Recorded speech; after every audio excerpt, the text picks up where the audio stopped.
Video చూస్తున్న మీ అందరికీ నా వందనాలు.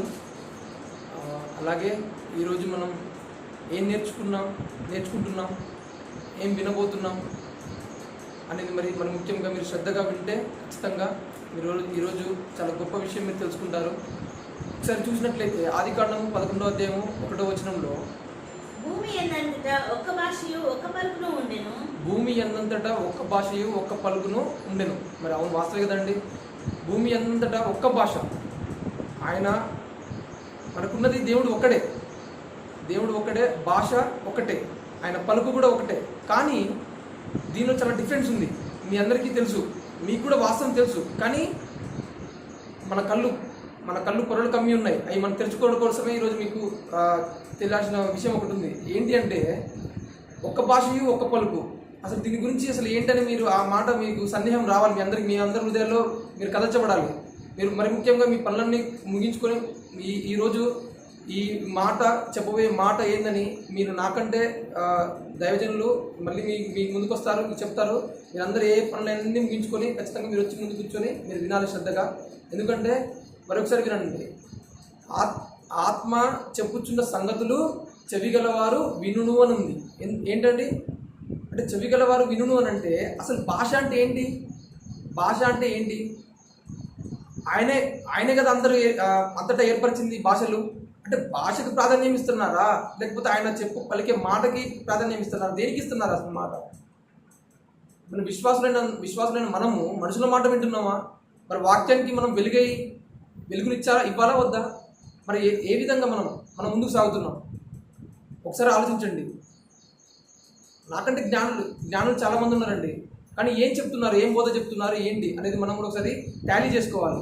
ఒకసారి దయచేసి మీరందరూ ఆ భాష యొక్క అసలు దాని యొక్క ఏంటి, అసలు చాలామంది భాషలు మాట్లాడుతున్నారు. ఆ భాషలు అసలు ఏంటి? ఆ భాషలు బట్టి వాళ్ళు హెచ్చింపబడుతున్నారా, లేకపోతే ఆయన చెప్పు మాటలను బట్టి హెచ్చింపబడుతున్నారా? అసలు దేనివల్ల హెచ్చింపబడుతున్నారు? ఒక్కసారి మీ హృదయాల్ని మీరు సరి చేసుకొని శ్రద్ధతో మీరు ఈ మాటలు ఒకసారి మళ్ళీ వినాలి. మరి ముఖ్యంగా నాకంటే గొప్పగా ఇంకా మాటలు మన మధ్య ఉన్న దైవజనులు అయ్యగారు మరి ఒకసారి భాష గురించి మీరు వినాలి. అసలు వాటి గురించి ఏంటి అనేది మనం ఒకసారి మీరు శ్రద్ధగా వినాలని మరి ఒకసారి కూర్చున్నాను. సెలవు, వందనాలు. ఎందుకు ప్రత్యేకమైనటువంటి వందనాలు. కుమారుడు నిజమే, ఇస్రాయేల్ గారు చక్కని కొన్ని మాటలు వివరించారు. కారణం ఏంటంటే ఈనాడు భూమి మీద ఉన్నటువంటి యొక్క విశ్వాసులుగా ఎంచబడుతున్నటువంటి మనందరంగా కూడా ఏం నేర్చుకుంటున్నాము, ఏం చేస్తున్నాము, ఏం చేయనే ఉన్నాము, దాన్ని మాత్రమే మనం గమనించాలి తప్ప మరొకటి కాదు. పెద్దల పరంపర ఆచారములను నమ్ముట కంటే దగ్గర చేసుకోవాలి. దేవుని వాక్యముకు ప్రాధాన్యత ఇవ్వటము చాలా ఆశీర్వాదకారణం.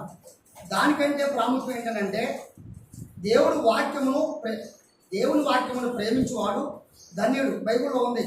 అలాగనే బైబిల్ వాక్యం ఒక మాట చెప్తామని మీరు చూడాలి, వినాలి కూడా. ఆ యోహాను సువార్త ఒక మాట చదవవలసిన అవసరం లేదు.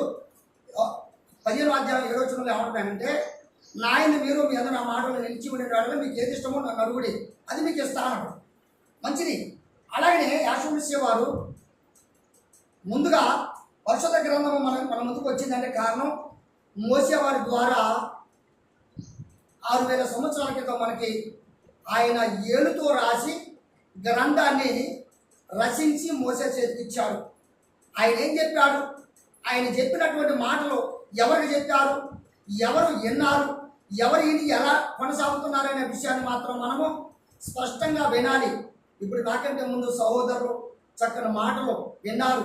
ఈ లోకంలో ఆయనకు ఒక అభ్యంతరం కలిగింది. కారణం ఏంటంటే కొన్ని మీటింగ్ల కాడికి వెళ్ళినప్పుడు దైవ సేవకురాళ్ళు కానీ మరి దేవుని బిడ్డలుగా ఉన్నటువంటి వారు మరి పరమ తండ్రి యాషూమిషే వారు మరి ప్రేరేపించినట్లుగా ప్రవచిస్తూ ఉన్నారు. కానీ నిజమే ఆ ప్రవచనం ఎలా ఉందనంటే ఆత్మ చెప్పు మాటలు చెవి గలవారు వింటారని వాక్యం చదివిస్తుంది కనుక ఈనాడు దైవ వాక్యమును బోధిస్తున్నప్పుడు కొందరు ఏం చేస్తున్నారంటే భాషలతో మాట్లాడుతున్నారు, కొందరు ఏం చేస్తారంటే చదువుతో మాట్లాడుతున్నారు, కొంతమంది ఏం చేస్తున్నారంటే పరిశుద్ధాత్మ ప్రేరేపణతో నడిపింపు ద్వారా మాట్లాడుతున్నారు.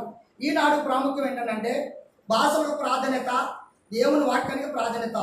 దేవుని వాక్యం ఉంటే మనకి విలువ ఉందా? దేవుని వాక్యం వినకపోతే, వాక్యానుసారం కాకుండా మరి లోకానుసారమైనటువంటి వాటి ద్వారా మనం నడుచుకుంటే దేనికి మనకు పరమ తండ్రి ఆశీర్వాదం ఇస్తున్నాడు అనేటువంటి విషయాన్ని మనం స్పష్టంగా మరి బైబిల్ వాక్యము ద్వారా కొత్తగా కొన్ని విషయాలు నేర్చుకుందాం, మనం అనుభవిద్దాం.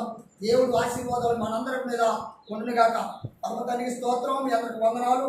ముఖ్యంగా ఆదికాండము 1వ అధ్యాయము 11వ అధ్యాయము మీకు చెప్పిన మాటలు 11వ అధ్యాయం, ఆదికాండం 11వ అధ్యాయము 1వ వచనంలో ఒక మాట ఉంది. భూమి అదంతటా ఒక్క భాషయు ఒక్క పలుకును ఉండెను.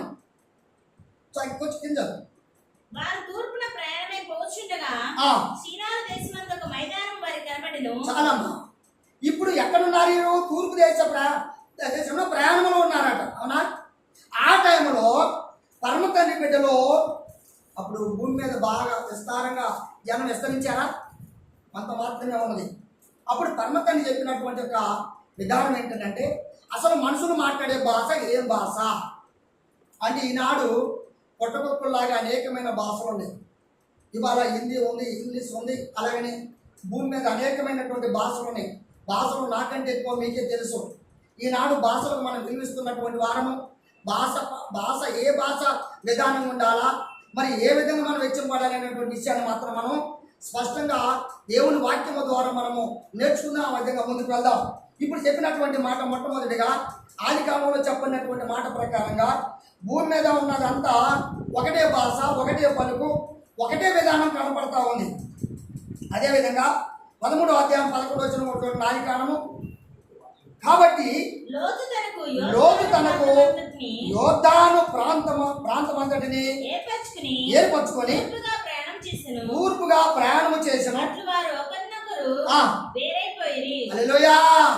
చాలా అక్కడ ప్రారంభంలో ఉన్నటువంటి వాడు అబ్రాహాము, అలాగనే ఆదాముకు, అలాగనే అబ్రాహాముకు సుమారు ఎంత గ్యాప్ ఉందో మీకు తెలుసు. అందుకే బైబిల్లో ఉంది, ఆదాము మొదలుకొని అబ్రాహాం వరకు 14, అబ్రాహాం మొదలుకొని దావీదు వరకు 14, అలాగనే ఇలా చెప్పుకుంటూ పోతే 14 ఇలా చెప్పవస్తుంది. అంటే తరాలు మనకు తెలపరచబడుతున్నాయి. కానీ ఇప్పుడు ఇక్కడ చదువుకున్నటువంటి మాట ఎప్పటిదని అంటే, ఆది ప్రారంభం మొదలుకొని అబ్రాహాము నాటి వరకు చెబుతున్న మాటలు ఈ మాటలు. అబ్రాహాము యొక్క సోదరుడు కొడుకైనటువంటి వారు లోతు ఒక భావాన్ని తెలియపరుస్తున్నాడు. ఇక్కడ ఏమంటాడు? మనము 13వ అధ్యాయం 11వ వచనం. కాబట్టి లోతు తనకు యోర్దాను ప్రాంతంలో ఉన్న వాటి అన్నింటినీ ఏర్పరచుకొని తూర్పుగా ప్రయాణం చేసెను. ఇక్కడ ఆవుదాయి, వీరు ప్రయాణం చేస్తున్నప్పుడు ఏమైపోయారట? వేరైపోయారట. అంటే ఇప్పుడు దేవుడు ఏర్పాటు చేశాడా? మనుషుల స్థితి ఏర్పాటు చేసిందా? మనుషుల యొక్క పరిస్థితులు ఏర్పాటు చేస్తున్నాయి తప్ప దేవుడు మాత్రము ఏర్పాటు చేయడు. వేరువేరుగా చూపాడు, వేరువేరుగా చేయడు. అందుకొరకు అందులోనే మరి 9వ వచనం ఒకసారి చదవమ్మా. 11వ అధ్యాయం 9వ వచనం. దానికి బాబేలు అని పేరు పెట్టింది. అమ్మా 6 నుంచి చదవరా. అప్పుడు యావే ఇదిగో జనము ఒకటే, వారందరికీ భాష ఒకటే, వారు ఈ పని ఆరంభించి ఉన్నారు. ఇక మీదట వారు చేయదలిచి ఏ పని అయినను చేయకుండా. హల్లెలూయా. ఇక్కడ కొంత అభిప్రాయం ప్రారంభమవుతుంది, అవునంటారా? 9వ వచనం అలాగనే దానికి బాబేలు అని పేరు పెట్టింది. వీరు చేసినటువంటి మాట, వీరు చేస్తున్నటువంటి దానికి ఈ విధంగా 8వ వచనం కదా.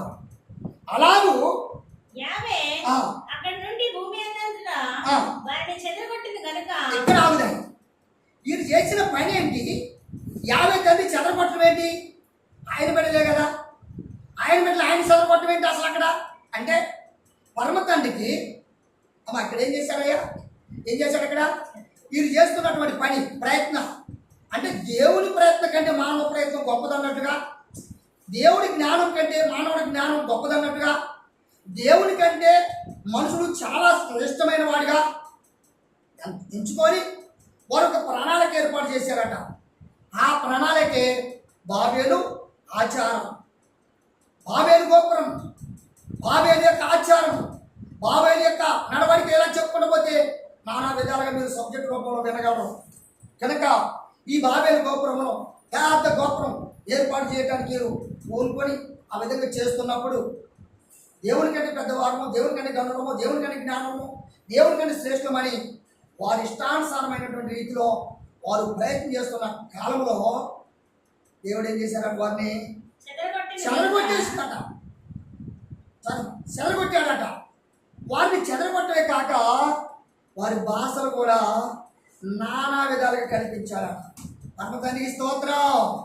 ఇక్కడ భాష ఒకటే, మానవులు ఒకటే, పలుకు ఒకటే, దేవుడు ఒకటే. కానీ వీరి బుద్ధిని బట్టి, వీరి ప్రవర్తన బట్టి, తర్వాత వీరి నడవడికను బట్టి, వీరి క్రియలను బట్టి దేవుడు ఏం చేశాడు? చెదరగొట్టాడు. ప్రియ సహోదరి సహోదరులారా, మెసేజ్ సొసైటీ వారులారా, మీరు గమనించాలా, పాఠకులైనటువంటి ప్రతి వారం మన కుటుంబంలో చెదిరిపోతున్న కారణం మన సొంతం స్వయం. మన కుటుంబంలో ఈర్ష్య ఏర్పడుతుందంటే మన సొంతం స్వయం, మనకున్న అవిష్టము, అలాగే దేవుని కంటే జ్ఞానంగా ఎంచుకుంటున్నటువంటి నీ అప్రవర్తన మాత్రమే, అప్రవర్తన కలిగిన క్రియ మాత్రమే, అప్రవర్తన ఆ క్రియ కలిగినటువంటి యొక్క ఉద్దేశం నడవడిక మాత్రమే. కానీ ఇది మనం స్పష్టంగా అర్థం చేసుకోవాల్సినటువంటి అవసరమైనటువంటి మాటలు మన మధ్యలో ఉన్నాయి. కనుక దానికంటే ముందు మరొక మాట చదువుకుందాని. అలాగనే 49వ వచనం కూడా చూద్దాం ఒకసారి. అలాగనే ద్వితీయోపదేశ కాండము 28వ అధ్యాయము, ద్వితీయోపదేశ కాండము 28వ అధ్యాయము 49వ వచనం. యెహోవా దూరమై ఉన్న భూదిగంతము నుండి ఒక జనమును అనగా నీకు రాని భాష కలిగిన జనమును. ఇక్కడ చదువుతున్న మాటలు మనం జాగ్రత్తగా గమనించాలి. ఏమంటే ఇక్కడ యావే దూరమై ఉన్న భూదిగంతముల నుండి ఒక్క జనము అనగా నీకు రాని భాష కలిగిన జనమును క్రూర మృగము కలిగి వృద్ధులను యవనస్తులను కటాక్షింపని జనమును. ఇదండి, వృద్ధులను యవనస్తులను కటాక్షింపని జనమును గద్ద ఎరిగి వచ్చినట్లు నీ మీదకి రప్పించును. చాలు. ఎవరి మీదకి వస్తున్నారు? వీరి మీదకి వస్తా ఉన్నారు. ఎవరు వస్తున్నారు గమనించాలి వాక్యాన్ని బట్టి. అలాగనే చూద్దాం. సంఖ్యాకాండము మోషే రాసినటువంటి 3వ పుస్తకం, సంఖ్యాకాండం 24. కిత్తీయులు తీరము నుండి ఓడవచ్చును. వారు అశూరును ఏబేరును బాధించును. కిత్తీయులు కూడా నిత్య నాశనము పొందుదురనే పరమతండ్రికి స్తోత్రం. ఇక్కడ ఎవరట? వీరు కిత్తీయులు అంట. ఏమైపోతున్నారట? నిత్య నాశనముకు గురి అవుతున్నారు. అర్థమవుతుందా? నిత్య నాశనం యొక్క భద్రదారులు అవుతున్నారు. అంటే దేవుని మాట కాదు, దేవుని పలుకు కాదు, దేవుని భాష కాదు, మరి ఇంకేంటి? మనుషులు చేసేది ఏంటి? అసలు మనుషులు నడవడిక ఏంటి? మనుషుల ఉద్దేశం ఏంటి? చూద్దాం ఒకసారి. నెహెమ్యా గ్రంథము 13వ అధ్యాయము. దొరికిందమ్మా? 13వ అధ్యాయము 26వ వచనం. ఇట్టి కార్యములు జరిగించి ఇశ్రాయేలీయుల రాజైన సొలొమోను పాపము చేయలేదా? అనేక జనములలో అతని వంటి రాజు లేకపోయినను అతడు తన దేవుని చేత ప్రేమింపబడిన వాడే ఇశ్రాయేలీయులందరి మీద రాజుగా నియమబడి ఉండిన అన్య స్త్రీలు అతని చేత సహపాపము చేయించలేదా? సహపాపము చేయలేదా? పరమతండ్రి స్తోత్రం. ప్రియమైనటువంటి వారు గమనించాలి. సొలొమోను మహారాజు భూమి మీద ఉన్నటువంటి రాజులందరికంటే గనుడు అనబడినటువంటి, జ్ఞాని అనబడినటువంటి, విశేషమైనటువంటి, మరి పరమతానికి ఇష్టమైనటువంటి భక్తుడి వలె ఎంచబడినటువంటి వాడై ఉండి ఏం చేశాడట? అన్య స్త్రీల ద్వారా ఏం చేయబడ్డట? పాపము చేసిన వాడైపోయాడు. కానీ సొలొమోను పరమతానికి ఎంత ఇష్టడు? నా ప్రియమైన కుమారుడు అంటాడు ఒక చోట. ఆ సొలొమోను రాసినటువంటి సామెతలు చదివితే కళ్ళు గిర్రం అంటే అది జ్ఞాన గ్రంథము అంటారు దాన్ని. సొలొమోను జ్ఞాన గ్రంథము అంటారు దాన్ని, సామెతల గ్రంథాన్ని.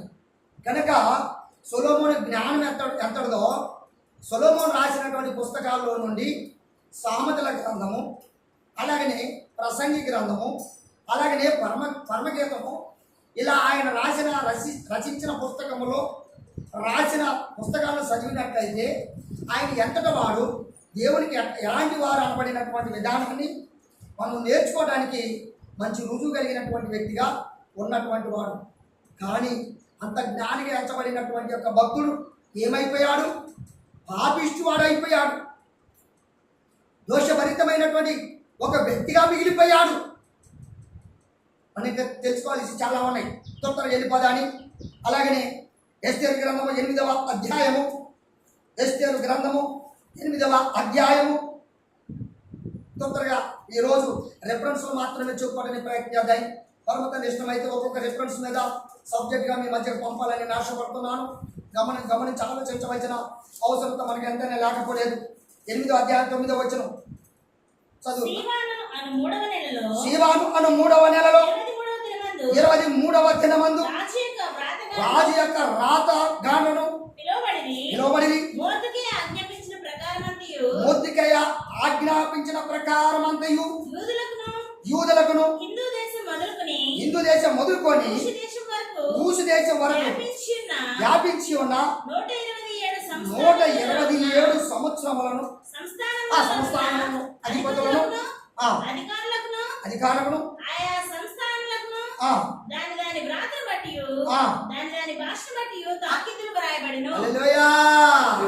ఇక్కడ ప్రారంభమైంది అండి. ఏం ప్రారంభమైంది? వారి వారి వర్గాలను బట్టి, వారి వారి తెగలను బట్టి, అవునా కదా, వారి వారి వ్యక్తిత్వం బట్టి ఇక్కడ ఏమైపోయినాయట? వేరైనట్లు కనపడతా ఉన్నాయి. నిజమంటారా కాదంటారా? కానీ ఈనాడు మాట్లాడుతున్నటువంటి మాట మనుషుల భాష లేక దేవుని భాష. బాగా గమనించాలి మనము. మనుషుల భాష అయితే ఏంటి, దేవుని భాష అయితే ఏంటి? దేవుని భాష ఏంటి? ఇప్పుడు మనం మాట్లాడుతున్నాం, తెలుగు మాట్లాడుతున్నాం. కొన్ని ఊళ్ళలో ఎట్లా ఉంటారంటే ఇంగ్లీష్ మాట్లాడుతున్నాం, కొన్ని ప్రాంతాల్లో ఏంటి అసలు హిందీ మాట్లాడుతున్నాం, కొన్ని చోట్ల తమిళం మాట్లాడుతుంది. ఇలా చూసుకుంటూ పోతే అనేక దేశాలు, అనేక ప్రాంతాల్లో అనేక రకరకాలుగా భాషలు మాట్లాడుతున్నారు. ఇవాళ దేవుడు నమ్ముకున్నటువంటి బిడ్డలు భాషలు మాట్లాడుతున్నారు, భాషలు ప్రాధాన్యత ఇస్తున్నారు, భాషలను లక్ష్య పెడుతున్నారు, భాషలను ఎంతో ఇదిగా హెచ్చించుకుంటున్నారు. కానీ భాష నిన్ను బ్రతికిస్తుందా? భాష నిన్ను నడిపిస్తుందా? భాష నిన్ను స్వతంత్రం చేస్తుందా? భాష నిన్ను దేవుని దగ్గర నడిపిస్తుందా? జాగ్రత్త సుని. భాషను మెచ్చుకున్నటువంటి వాళ్ళారా గమనించాలి. భాష ఏటితో మీరు గమనించాలి, గ్రహించాలి. మన ఇంకా లోనకపోతే ఆ భాష మీరు ఎలాంటి భాష ఉన్నదో మీకు మీరే నిర్ణయించుకోవాల్సినటువంటి అవసరత లేకపోలేదు సుమి. అలాగనే చదువుకుంటూ ముందుకు వెళ్తాను, చూద్దాం ఒకసారి. అలాగనే కీర్తనల గ్రంథము 19వ అధ్యాయము, తొందరగా వెళ్ళిపోదాం. కీర్తనల గ్రంథము 19వ అధ్యాయము, సరమా 19వ అధ్యాయము. ఇక్కడ బాగా గమనించాలా? ఏమన్నా అక్కడ ఆకాశమును దేవుని మహిమను ఇక్కడ ఆగుదాయి. దేవుని మహిమను ఏం వివరిస్తున్నాయంట? ఆకాశమును వివరిస్తున్నాయంట. కానీ ఓ జ్ఞాని, సొలొమోను జ్ఞాని లాంటి జ్ఞానులారా, మీరెందుకు వివరించలేకపోతున్నారు? మీరెందుకు గ్రహించలేకపోతున్నారు? మీరెందుకు ఆలోచించలేకపోతున్నారు? మీరెందుకు నడుచుకోలేకపోతున్నారు? అలాగే ఎక్కడి నుంచి చదవండి. అంతరిక్షము ఆయన చేతిపైన ప్రచురపరుచున్నది, పగటి పగలు బోధ చేయుచున్నది, రాత్రికి రాత్రి జ్ఞానం తెలుపుచున్నది, రాత్రికి రాత్రి జ్ఞానం తెలుపుచున్నది. వాటికి భాష లేదు, వాటికి భాష లేదు, మాటలు లేవు, వాటికి మాటలు లేవు, వాటి స్వరము వినబడదు, వాటి స్వరము వినబడదు. వాటి కొనలలో భూమి అందంతటా వ్యాపించున్నది. హల్లెలూయా. వాటికి భాష లేదంట. ఇది ఎవరు నిర్మించారు? దేవుడా కాదా? దేవుడు నియమించిన దానికి, దేవుడు ఏర్పాటు చేసిన దానికి దానికి భాష లేదంట. తర్వాత ఇంకే లేదు, వాటికి క్రమం ఉంది, ఉందా లేదా? మరి మన భాషలకు ఎందుకు క్రమం లేదు? మన మాటలకు ఎందుకు క్రమం లేదు? మన ఆలోచన క్రమం ఎందుకు లేదు?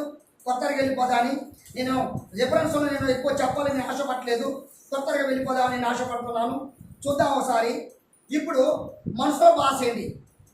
ఇంతకుముందు మనం చదువుకున్నాం కదా, సిరియా భాష ఉంది, యూదుల భాష ఉంది, తర్వాత ఇంకా కొంతమంది చాలామంది రకరకాల వర్గీకులక భాషను మనం బైబిల్లో చదువుకుంటున్నాం. అలాగనే మరొక భాష చూద్దాం ఒకసారి. ఇప్పుడు యోహాను సువార్త చూద్దాం ఒకసారి. యోహాను సువార్త దానికంటే ముందు కీర్తన గ్రంథము 81వ అధ్యాయము 5వ వచనం కూడా చూడండి ఒకసారి. కీర్తన గ్రంథము తీసారమ్మా. కీర్తన గ్రంథము ఆయన సంచారం చేసినప్పుడు, ఆయన ఐగుప్తు దేశంలో సంచారము చేసినప్పుడు యోసేపు సంతతికి సాక్ష్యముగా దాన్ని నియమించెను. అక్కడ నేను ఎరుగని భాష వింటిని. ఇది మాట. ఎవరిన్నారంటే ఇక్కడ తండ్రి ఏంటంటే ఇక్కడ ఎవరిన్నారు ఈ మాట? ఎవరింటున్నారు ఈ మాట? తండ్రి ఏంటంటే ఇక్కడ అక్కడ జనమును స్థాపించాడు. కానీ నేను వెరగని ఒక భాష వింటిని అనడా లేదా? నేను వెరగని అంటే అమ్మ భాషలు ఎవరిచ్చారు కదా? ఇక్కడ అంటున్నారు నేను వెరగని భాష నేను ఇంటిని. చదవమ్మా. వారి భుజము నుండి నేను బరువును దింపగా, వారి భుజము నుండి నేను బరువు దింపగా వారి చేతులు మోతగంపలను ఎత్తకుండా విడుదల పొందెను. చాలు. ఈ భాష ఎవరి భాష? దేవుని భాష. దేవుడు ఇచ్చినటువంటి భాష తెలవదట. ఇప్పుడు దేవుని భాష ఏంటి? ఇప్పుడు ఒకసారి చూడండి. ఇప్పుడు పరిశుద్ధ గ్రంథం ఉంది కదా, ఈ పరిశుద్ధ గ్రంథంలో మొట్టమొదటి వైపు నిండా తీస్తే ఫస్ట్ పేజీ మీద ఏముంటుందంటే ఏబ్రీ భాష నుండి భాషాంతరము గ్రీకు భాషలో తర్జుమా చేయబడి ఉంటుంది. ఇక్కడ మొట్టమొదటి భాష ఆదాముతో మాట్లాడినటువంటి భాష, ఆదామును సృజించినటువంటి భాష, అలాగే నడిపించినటువంటి భాష ఏం భాష? హీబ్రూ భాష. అవునా కాదా? హీబ్రూ భాష నుండి గ్రీక్ భాషకు వచ్చింది, గ్రీక్ భాష నుండి అరామిక్ వచ్చింది, అరామిక్ నుండి ఇలా నానా రకరకాలుగా కొట్టగొప్పులాగా భూమి మీద మనం ఊహించలేనంత అన్ని రకాలైనటువంటి భాషలో తర్జుమా చేయబడింది. మంచిదే, కాదంటలేదు. వారిని బట్టి పరమతని తారుమారు చేశాడు, మంచిదే. భాషలని చెడ్డని అంటలేదు, భాషలు లేవని నేను అంటలేదు. భాష నిన్ను రక్షించదు, భాష నిన్ను నడిపించదు, భాష నిన్ను దేవుని రాజ్యానికి తీసుకుపోదు. గమనించాలి. ఇక్కడ యోహాను సువార్త కొత్త నిబంధనలో ఉన్నటువంటి మాట. యోహాను సువార్త 5వ అధ్యాయము తొందరగా వెళ్ళిపోయి 2వ వచనం. 5వ అధ్యాయం 2వ వచనం. యెరూషలేములో గొర్రెల ద్వారము దగ్గర హెబ్రీ భాషలో బేతస్థానబడిన ఒక కోనేరు కలదు. ఇక్కడ ఆవుతాయి. ఏ భాష ఉందంటే ఇక్కడ హెబ్రీ భాష ఉంది. హెబ్రీ భాష నుండి మాట్లాడినటువంటి మాటలే ప్రతి వారి ప్రవక్తతో మాట్లాడినటువంటి భాష హీబ్రూ భాష మాత్రమే. అవునంటారా కాదంటారా? అలాగనే మీరు చదవాల్సిన అవసరం లేదు వినండి. అలాగనే మరి అపోస్తల కార్యం 9వ అధ్యాయం కూడా ఉంటుంది.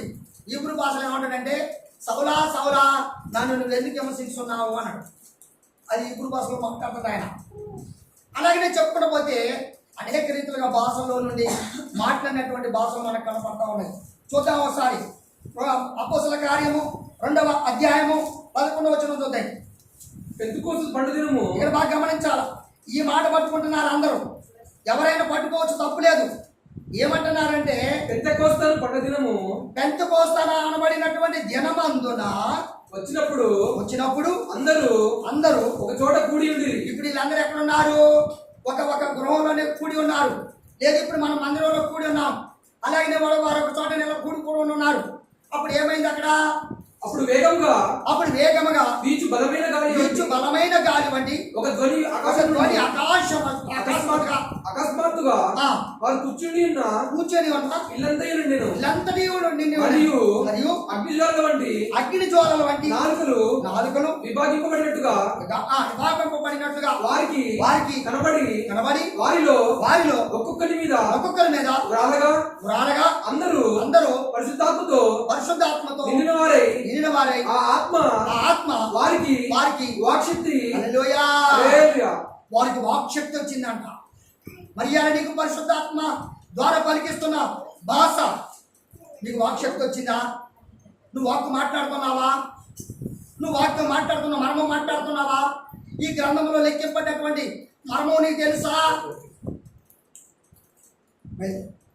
కనుక నువ్వు ఒకసారి గమనించాలి. నేను మాట్లాడుతున్న భాషకు అర్థం ఉందా? నేను మాట్లాడుతున్న భాష దేవుందా? నేను చెబుతున్నటువంటి విధానము అది దేవునికి ఇష్టమైందా? గమనించాలి. అదేవిధంగా చూద్దాం ఒకసారి యోహాను సువార్త 15వ అధ్యాయము 13వ వచనం.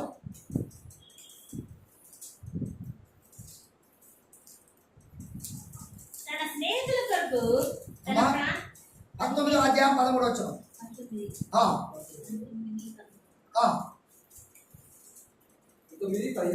పిలాతు ఈ మాటలు విని 19వ అధ్యాయం 13వ వచనం. పిలాతు ఈ మాట విని యేసును బయట తీసుకువచ్చి రాళ్ళు పరిచిన స్థలమందు న్యాయపీఠము మీద కూర్చుండెను. హెబ్రీ భాషలో ఆ స్థలమునకు గబ్బాతా అని పేరు. పరమతండ్రి స్తోత్రం. పరమతండ్రి స్పష్టంగా ఇచ్చినటువంటి భాష హెబ్రీ భాష. దానికి భాషకు భాష ఉంది, భాషకు అర్థం ఉంది. ఉందా లేదా అయ్యా? ఉందా లేదా? మరి ఇప్పుడు మీరు మాట్లాడుతున్న భాషలకు అర్థం ఏంటి? భాషలు మాట్లాడుతున్న వారులారా మీకు ప్రత్యేకమైన వందనాలు. మీరు దేవునితో మాట్లాడుతున్నారా లేక ఎలా మాట్లాడుతున్నారో గమనించాలా. మనుషులు ఏర్పాటు చేస్తున్న భాషలతో మాట్లాడుతున్నారా? ఏ భాష నుండి ఏం మాట్లాడుతున్నావో ఫస్ట్ నువ్వు మాట్లాడే మాట నీకు తెలుసా? ఒకవేళ నీకు తెలిసింది భాషలు ప్రవచించారు, నిజమే, నేను కూడా ఒప్పుకుంటా. మీ నోట పలికినటువంటి భాష దేవుని నోటం నుండి పలికిన భాషే నీ నోటకు వచ్చింది, మంచిదే. దేవుడు ఆదిలో మొట్టమొదటిగా 6 దినాలు చేశాడు కదా. 7వ రోజున ఏం చేశాడు? మీరందరూ చెప్పండి. ఇప్పుడు 7వ రోజున ఏం చేశాడు? అమ్మా విశ్రాంతి దినాన్నిగా మరి ఏర్పాటు చేశాడు. మరి విశ్రాంతి దినం 7వ దినం అంటే దేవుడు మొట్టమొదటిగా ఏర్పాటు చేసిన దినం పేరేంటి? మొదటి దినం పేరు ఏమిటి? జ్ఞానులారా గమనించండి, వివేచించి వాళ్ళారా ఆలకించండి, ఆలోచించండి, చెప్పండి. మొట్టమొదటి మాట చెప్పాడు. దేవుడు ఆది యందు దేవుడు భూమి ఆకాశము సృజించను, ఆది యందు అన్నాడు. ఏ జ్ఞానం లేదా? ఆది అంత స్పష్టంగా చెప్తుంటే అది కాదని చెప్పడానికి నువ్వు ఎవడు అసలు? ఇది దేవుని యొక్క ప్రవచనం కాదా? దేవుడు రాసినటువంటి సబ్జెక్ట్ కాదా? దేవుడు ఇచ్చినటువంటి ఆ వాక్యం కాదా? ఇది పరిశుద్ధాత్మ చెప్పకపోతే నువ్వు మాట్లాడే మాటకి అర్థం చెప్పు. ఫస్ట్ నువ్వు చెప్తున్న మాట చెప్పు, ఏం మాట్లాడుతున్నావు చెప్పు. ఫస్ట్ బైబిల్ ఒకసారి చూద్దాం ఒకసారి. మొదటి కొరింథీయులకు రాసిన పత్రిక 12వ అధ్యాయము. తొందరగా వెళ్ళిపోయి, నాకు సమయం లేదు. 12వ అధ్యాయము ఇచ్చారమ్మా. 11వ వచనం చూద్దాం. అయినను 10వ వచనం చూద్దాం. మరి ఒకనికి 12వ అధ్యాయం 10వ వచనం. మరి ఒకనికి అద్భుత కార్యములను 9వ వచనం చదువునా? మరి ఒకనికి 9వ వచనం. ఆ ఆత్మ వలననే మరి ఒకనికి ఆత్మ వలననే విశ్వాసమును మరి ఒకనికి ఆ ఒక్క ఆత్మ వలననే స్వస్థపరచు వరములను. పరమతండ్రి స్తోత్రం. పరిశుద్ధాత్మ నిన్ను మాట్లాడిచ్చాడు కదా అయా. పరిశుద్ధాత్మ నిన్ను మాట్లాడిచ్చాడు కదా. నీ భాషకి, నీ మాటకి, నీ ప్రార్థనకి ఏం జరగాల? స్వస్థపరచాలా వద్దా? అద్భుతం జరగాలనా వద్దా? ఆశ్చర్యం జరగాలనా వద్దా? రాజర్ గారిలో ఒక మాట ఉంది. ఏరియా కన్ను ఎంతమంది ప్రవక్తలమ్మా? 100 మంది, 400 మంది పెట్టుకున్నారు అక్కడ. వారితో వాదన పెట్టుకున్నాం. మీ దేవుడు గొప్పడైతే ప్రార్థన చేసి అద్భుతం చేయనాడు, ఒక అద్భుతాన్ని. వాళ్ళు అంత శరీరం తీరుకుంటారు, రక్తం కాస్తుంది, నానా విధాలుగా శ్వాసపోయారు, పడిపోయారు. ఏలియా లాస్ట్ మాట, నువ్వు నీ దేవుడైనటువంటి యావే సృష్టించిన దాన్ని బట్టి నువ్వు చేయి అద్భుతం అన్నాడు.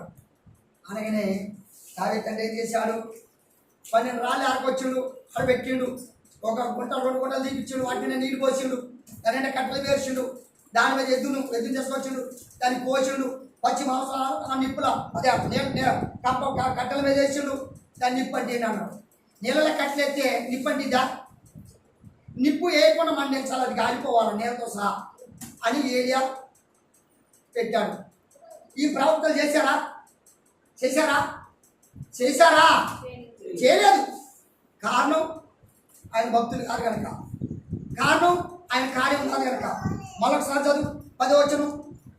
మరి ఒకరికి బాగా గమనించాలి, ఇక్కడ వీడియో వింటున్న వారు, ఇక్కడ మందిలో కూర్చున్న వారు కాకుండా, మరి ఒక్కరికి అద్భుత కార్యములను చేయి శక్తియు మరి ఒకరికి ప్రవచన వరమును మరి ఒకరికి ఆత్మ వివేచనయు మరి ఒకరికి నానా విధములైన భాషలను మరి ఒకరికి భాషల అర్థము చెప్పు శక్తియు అనుగ్రహింపబడి ఉన్నవి. స్తోత్రం. ఎన్ని వరాలు ఇచ్చాడండి ఇక్కడ, ఎన్ని విధాలు ఇచ్చాడు. అందులో 28 వచ్చిన కూడా చదువు. 28 వచ్చిన 12వ అధ్యాయం 28 వచ్చిన.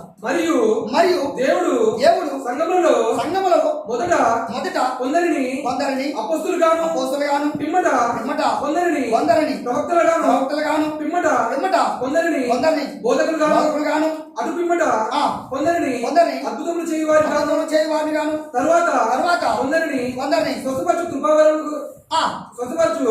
కృపావరములు గలవారి గాను కొందరిని ఉపకారములు చేయవారి గాను కొందరిని ప్రభుత్వములు చేయవారు గాను కొందరిని నానా భాషలు మాట్లాడు వారి గాను నియమించరు. ఏమంటలేదే నేను ఏమన్నానా? గ్రంథం చెప్తుంది ఉన్నాయని లేవంటని నేనేమన్నా? పరమ తండ్రి ఏం చేయాలంటే ఇక్కడ 20 వచనంలో చెప్పబడినటువంటి మాట 28వ వచనం మాట ప్రకారంగా నువ్వు ఉన్నావా? అయ్యా ఇందులో నువ్వు వరం ఏ వరం కలిగి ఉన్నావు? అయితే అయ్యా అమ్మలారా, అయితే నువ్వు ప్రార్థన చేస్తే నీ ఒంటి మురికిపోదు, నీ ఒంటి కలిగినటువంటి యొక్క చెడేపు జారిపోదు, కనపడకూడదు. నువ్వు ఎంత ప్రార్థన చేసినా అది నీ వెంటనే వస్తా ఉంది. కారణం ఇలాంటి వరం కలిగి ఉన్నావా? ఓయ్ నా కుమారుడా, ఏంటది? నువ్వు చెప్పే మాటకు అర్థం ఉందా? నువ్వు ప్రవశించేటువంటి మాటకి నీకు అర్థం ఉందా? బైబిల్లో ఒక విషయం చెప్తున్నాను. ఆయన జనన మరణ పునరుద్ధానమును గురించి ఈ గ్రంథమును బట్టి చెప్పమన్నాడు. నువ్వు అలా చేస్తున్నావా? నువ్వు అలా చెబుతున్నావా? ఇది ప్రవచనం కాదా? ఇది వాక్యం కాదా? పరిశుద్ధాత్మ మీదకి వస్తే నానా భాషలో మాట్లాడు శక్తివంతంగా మనం కలిగితే ఈ యొక్క కొరింథీ రాసినటువంటి పత్రికలో 12వ అధ్యాయం 28వ వచనం ప్రకారము నువ్వు ఉన్నావా? ఉంటే నువ్వు నిజంగా దేవభక్తుడే, నేను కూడా ఒప్పుకుంటా. అట్టి వరం నీకు ఇచ్చినట్టు నేను ఒప్పుకుంటా. లేకపోతే నువ్వెవరో తెలుసా? నేను నోటితో చెప్పను. యోహాను సువార్త 8:44లో ఉంది, 48లో ఉంది. నువ్వు అబద్ధోని పిల్లలు, మీరు సాతాను పిల్లలని ఉంది. చాలిగా మీరు చదువుకొని కాకపోతే రిఫరెన్స్, అంతేగాని ఇలా చెప్పబడినటువంటి మాట ప్రకారంగా అది మనకి ఎంత మాత్రం సరైనది కాదు. చూద్దాం ఒకసారి. అలాగే నేను 30 వచనం కూడా చదివినాను. 12వ అధ్యాయంలో 30 వచనం. అయ్యా 12వ అధ్యాయం 30 వచనం కూడా చదువు తొందరగా. అందరూ ఎక్కడ 30 వచనం అమ్మా చదువు.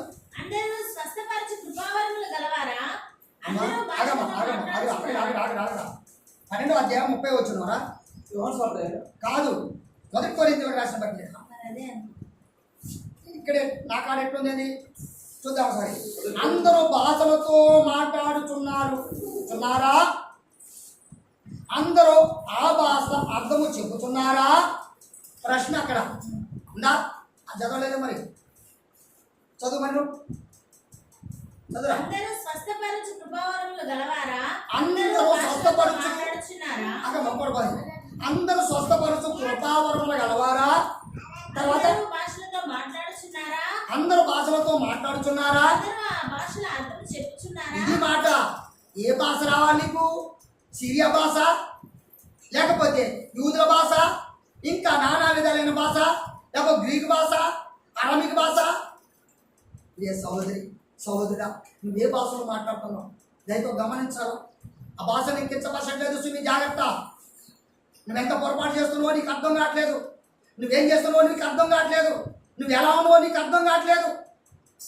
పరమ తండ్రి ఆత్మ వశుడయ్యాడు. చూద్దాం ఒకసారి, చూడండి ఒకసారి. లూకా సువార్త 16వ అధ్యాయం 4వ వచనం. 4వ అధ్యాయం 16వ వచనం. 4వ అధ్యాయం 16వ వచనం. తరువాత ఆయన తాను పెరిగిన అతిరేతులకు వచ్చెను. తన వాడుక చొప్పున విశ్రాంతి దినమందు సమాజ మందిరంలోనికి వెళ్ళి చదువుటకై నిల్చుండగా ప్రవక్త అయిన యెషయా గ్రంథము ఆయన చేతికి ఇవ్వబడెను. చూడండి, బాగా గమనించాలా. ఆ మందిరానికి వెళ్ళినప్పుడు యెహోవా మెస్సీయ వారు ఒక యెషయా గ్రంథమును ఆయన చేతికి ఇచ్చారట. చదువుతున్నాను. గ్రంథము విప్పగా ఆయన గ్రంథముని ఇలా ఎప్పగా ప్రభువు ఆత్మ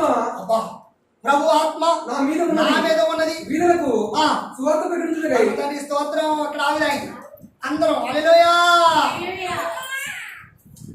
ఆ చిన్నపిల్ల మన నోరు లేదా అందరికి ఆ ధన్యురాలు నిజంగా. హల్లెలూయా అంటే ఏంటో తెలుసా మీకు? ఎంత గొప్ప మాట. ఎందుకన్నా పోతున్నారు ఇప్పుడన్నా పరమతాని స్తోత్రం. నిజంగా చూడండి ఎంత గొప్ప విషయం. ఇక్కడ మనం చదువుకున్నటువంటి మాట. మరి యెహోవా మెస్సీయ వారు భూమి మీదకి వచ్చినప్పుడు ఆయన వాడక చొప్పున విశ్రాంతి మన సమాజ మందిరం వెళ్ళినప్పుడు ఆయన చదువుటకై ప్రవక్త అయినటువంటి యెషయా గ్రంథం ఎప్పగా ఆయన చేతికి ఇచ్చినప్పుడు ఆయన గ్రంథం ఎప్పగా ఆ గ్రంథం నుండి ఎప్పుడైతే ఇలా ఇప్పటంలోనే ఆయనకి ఏమొచ్చిందట? పరిశుద్ధాత్మ వశుడై ఉన్నాడంట, ఆత్మ గలవాడై ఉన్నాడంట, ఆత్మ స్వభావం గలవాడై ఉన్నాడంట. అప్పుడు ఆయన చెప్తాం వేదము సువార్త అంట. తర్వాత బాధలో ఉన్న వారిని స్వస్థపరచుడాట, బాధలో ఉన్న వారిని స్వస్థపరచుడాట. చెరలో ఉన్న వారికి విడుదలను, గుడ్డి వారికి ఏ కష్టంలో ఉన్నావు నువ్వు, ఏ బాధలో ఉన్నావు వారికి విడుదలాట, గుడ్డి వారికి చూపాట. తర్వాత చనిపోయిన వారు ఇట్లా అనేక అద్భుతాలు ఆడ నువ్వు చేస్తావు, నువ్వు ఇలా ఉన్నావు అని చెప్పి యెహోవా మెస్సీయ వారు మన భూమి మీద అందరికీ బోధించిన వాడు కాదా? పరిశుద్ధాత్మ కలిగినటువంటి వరం కలిగినటువంటి వాడు, భాషలతో మాట్లాడిన వాడు కాడా? ఆయన హీబ్రూ భాషతో మాట్లాడిన వాడు కాడా? మార్కు సువార్తలో ఒక మాట చదవకండి, 15వ అధ్యాయంలో ఒక మాట.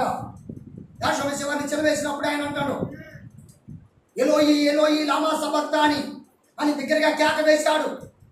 అని దానికి ఆ మాటకు అర్థం ఏంటో తెలుసా? నా దేవా నన్ను ఎందుకు చేయుడిస్తున్నావు అన్నాడు.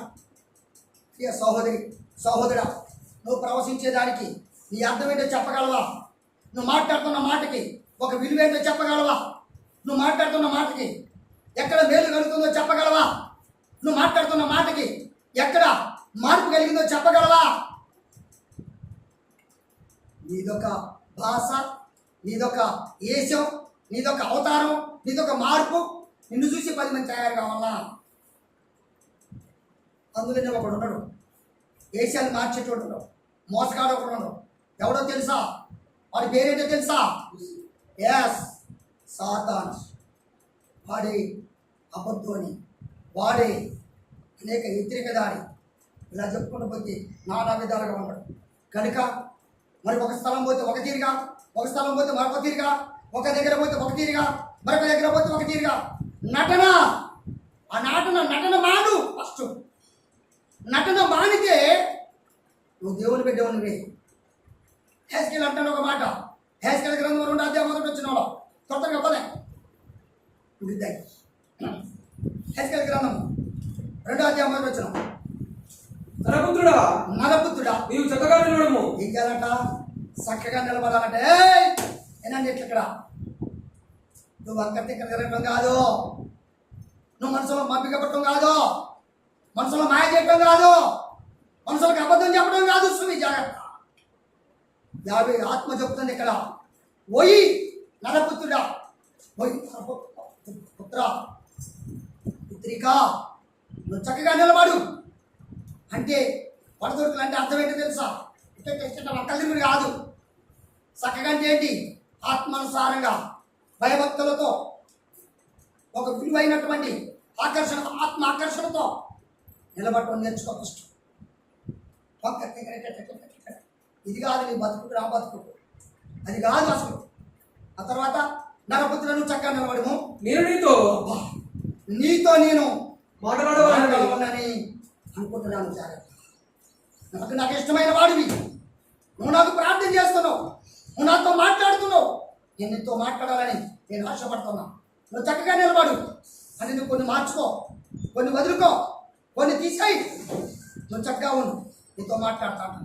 అప్పుడు నాతో మాట్లాడిన వాడిని స్వరము నేను వింటిని. పరమ తండ్రికి స్తోత్రం. లేదా అమ్మా, పరమ తండ్రికి స్తోత్రం. గమనించాలా? ఇప్పుడు ఎవరు మాట్లాడారు? దేవుని ఆత్మ కాదా?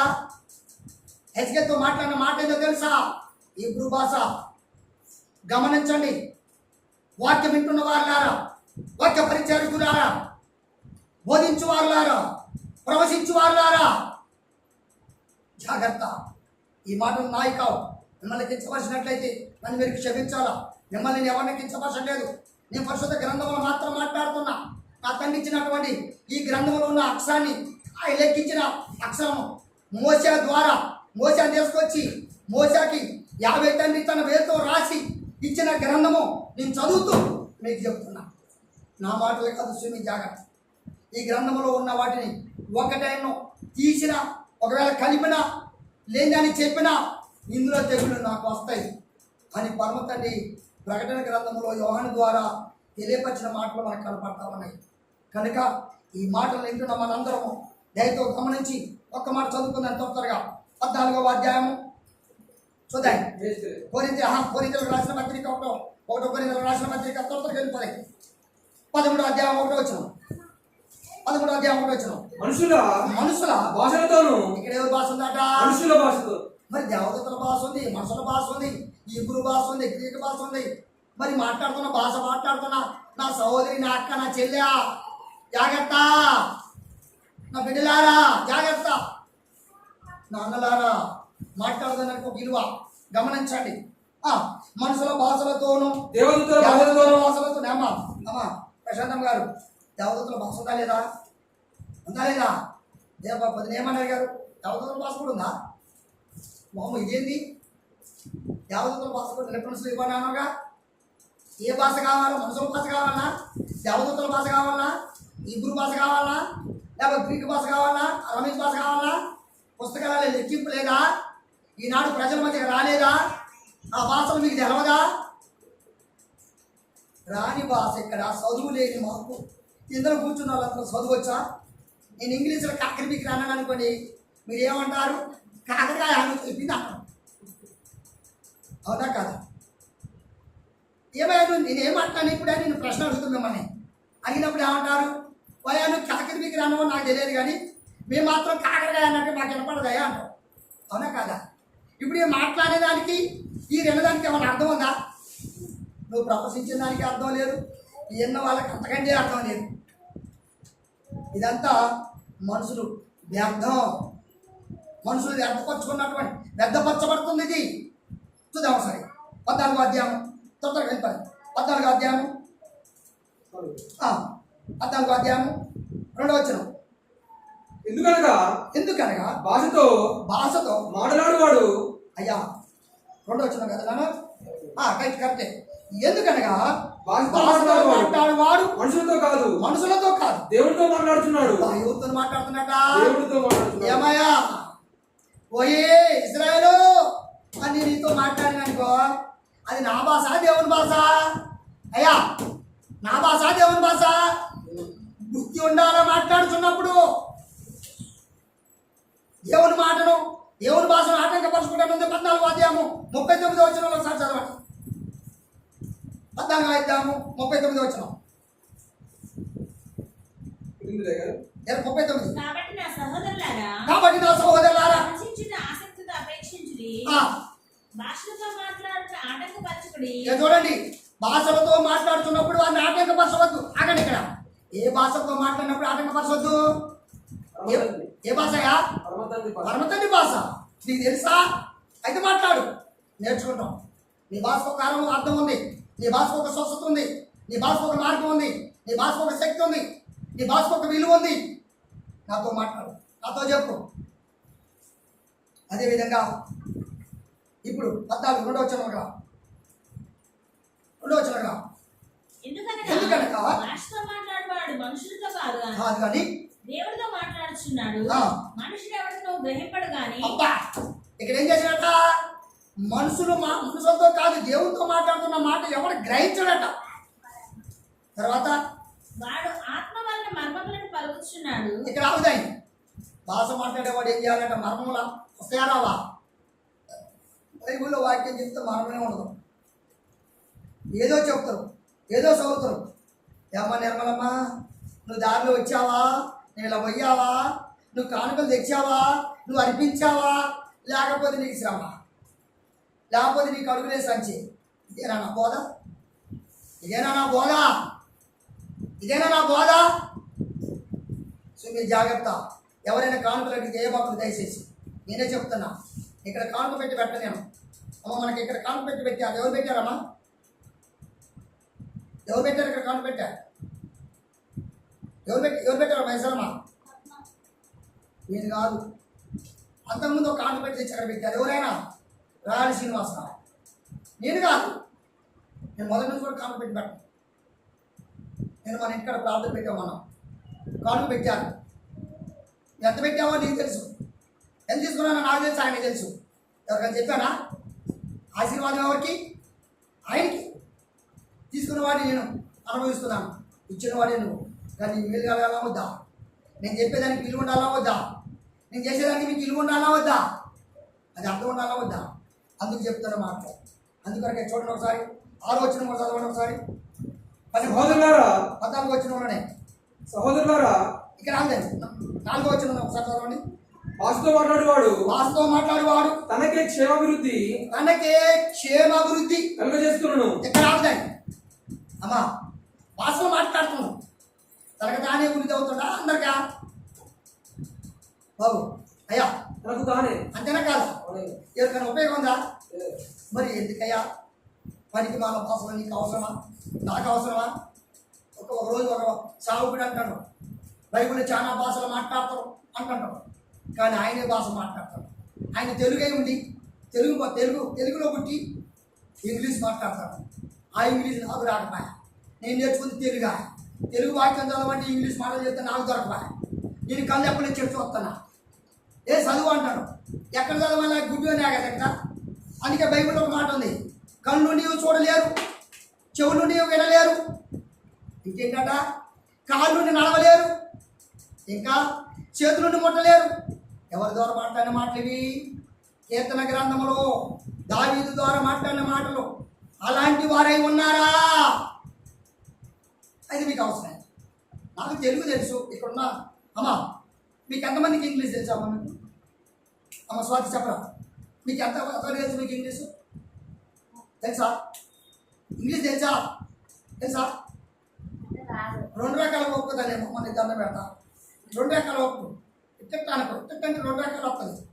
అవునా కాదు? 2 ఇస్తారమ్మా. నీకు తెలుసమ్మా? కొన్ని హీబ్రూ భాష తెలుసా నీకు? కొన్ని గ్రీక్ భాష తెలుసా నీకు? కొన్ని హిందీలో ఎక్కడైనా మాట తెలుసా నీకు? నీకు చెప్పవలసిన భాషలో నేను స్పష్టంగా చెబితే నీకు అర్థమైతే నువ్వు మలుచుకొని దాని ప్రకారంగా అనుసరిస్తావు. లేని నీకు చెప్పి ఆవు అని అనుకో, ఇప్పుడు ఆమె కూడా నేర్చుకోవాలిగా. ఆమె కూడా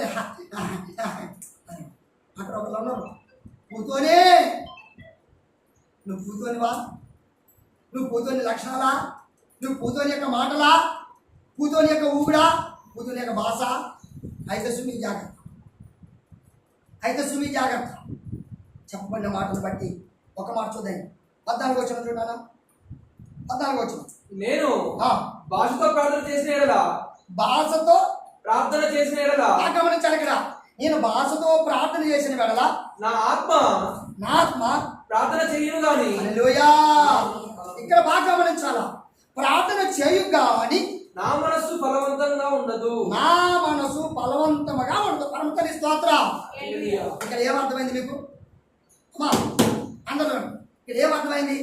నేను భాషతో ప్రార్థన చేశాను అనుకో, నాకు ఫలవంతంగా ఉంటుందా, అభివృద్ధిగా ఉంటుందా అని వాక్యమే చెప్తుంది కదా. దేవునికి ఒకటి తగలబెట్టాడు కదా, నువ్వు నేర్చుకున్నావు చెప్పని చెప్పాడు కదా, నీకు తెగులు ఇచ్చాడు కదా. అది వదిలిపెట్టి లేని దాన్ని మాట్లాడుతున్నావు నువ్వు, నీ గొప్పతనమా? అప్పుడు ఏం చేయాలి తెలుసా? సంఘం కూకున్న వాళ్ళంతా ఆ లెక్కలో చేత పట్టుకోవాలి. ఏంటి అది? దీనికొన్నది ఏ చేత? ఈ చేత పట్టుకోవాలా? ఎవరు పడతారు చెప్పు ఈ చేత? నిర్మలమ్మ అమ్మా అప్పు సాగుతారు. ఈ విషయం బాగా స్పీడ్ ఉంటుంది. ఈ చేత పట్టుకోండి పొల్ల నిజమా కాదు? ఆ స్థితి మన కదా. చదువులేండి ఒకసారి చదువు. కాబట్టి ఆత్మతో ప్రార్థన చేతును, ఆత్మతో ప్రార్థన చేతును, మనసుతో ప్రార్థన చేతును, మనసుతో ప్రార్థన చేతును, ఆత్మతో పాడుదును. ఇక్కడ చూసారా? ఆత్మతో ప్రార్థన చేస్తారట, మనసుతో ప్రార్థన చేస్తారట. అయ్యా ఆత్మతో పాట అందుకే అంటాడు ఆత్మతో సత్యముతో నన్ను ఆరాధించలేదు. బైబిల్లో ఒక మాట ఉంది. నిజంగా ఇన్ని అర్థాలు, ఇన్ని గొప్ప విశేషమైనటువంటి ఉంటే మనుషులు ఎత్తి నేర్చుకోవాలా? ఏం నేర్చుకోవాలా? మా ప్రశాంతం గారు అర్థం అమ్మా ఏదే కదా అమ్మా డాక్టర్ చెప్పిన సబ్జెక్ట్ తొందర అన్న కొంచెం డెప్త్గా వద్దు బాగుండి. డెప్త్ కాదా ఇది? మార్గం కాదా? నా మాటలు కాదు కదా, బైబుల్లోనే నువ్వు భాషతో మాట్లాడతాను, ప్రార్థన చేస్తాను. అమ్మా అరే మోకరించగానే ప్రార్థన చేస్తాము. ఎట్లా ప్రార్థన చేస్తావు? ఎట్ట ప్రార్థన చేస్తామా? భాషను చెప్పండి అమ్మా. స్వాతి ఎట్ట ప్రార్థన చేస్తావు? మోకరించి మొదలుకొని ఎవరిని ప్రార్థన చేస్తారో? ఎవరిని ప్రార్థన చేస్తారయ్యా? మన ఇంట చేశారు కదా చాలా మంది. ఎలా ప్రార్థన చేస్తారో? తెలియని భాష. నీకు తెలుసా? నీకు తెలుసా? బైబిల్ రాయబడదా లేదా? ఎందుకు వ్యక్తమైంది కాదా?